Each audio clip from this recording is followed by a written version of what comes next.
Протестот пред Федералната агенција во Вашингтон беше фокусиран на работата на Илон Маск, назначениот од председателот Трамп за намалување на американската влада. The people get to decide.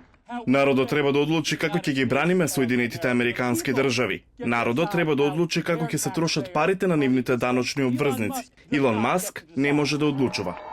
Маск е најбогатиот човек на светот, главен извршен директор на компанијата за електрични возила Тесла и воздухопловната компанија SpaceX.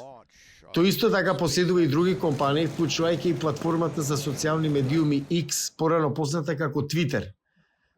Од инаугурацијата на Трамп, Маск како водач на новосоздадениот оддел за ефикасност на владата или DOGE, почна да работи на намалување на она што тој и председателот Трамп го гледаат како скапи федерални програми.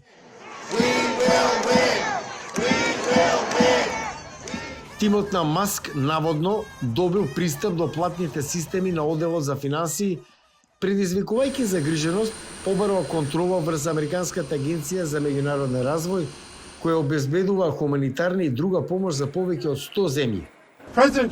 Председателот Трамп му нареди на својот корумпиран пријател милиардер Илон Маск да ограбри критична агенција на американската влада. Трамп сепак ја повтори својата поддршка за Маск.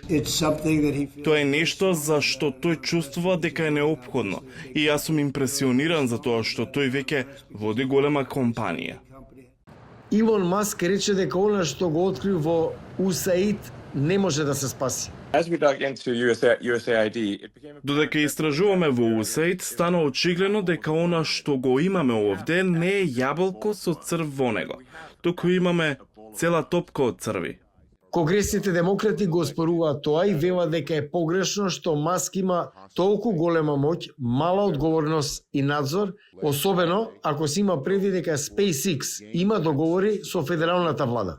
An unelected Неизбран од народот, неодговорен милиардер со експанзивен конфликт на интереси, длабоки врски со Кина и недискретен против наводните непријатели, киднапирајќи ги најчувствителните системи за финансиски податоци на нашата нација и нашите налози за плати. Но Трамп вели дека Белата куќа го обезбедила потребниот неопходен надзор на работата на Илон Маск. Каде што мислиме дека има конфликт или има проблем, тогаш нема да му дозволиме да се приближи.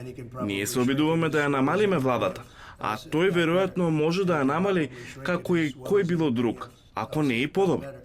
Во својата улога како специјален вработен во владата, на Маск му е дозволено да работи, но не повеќе од 130 дена годишно.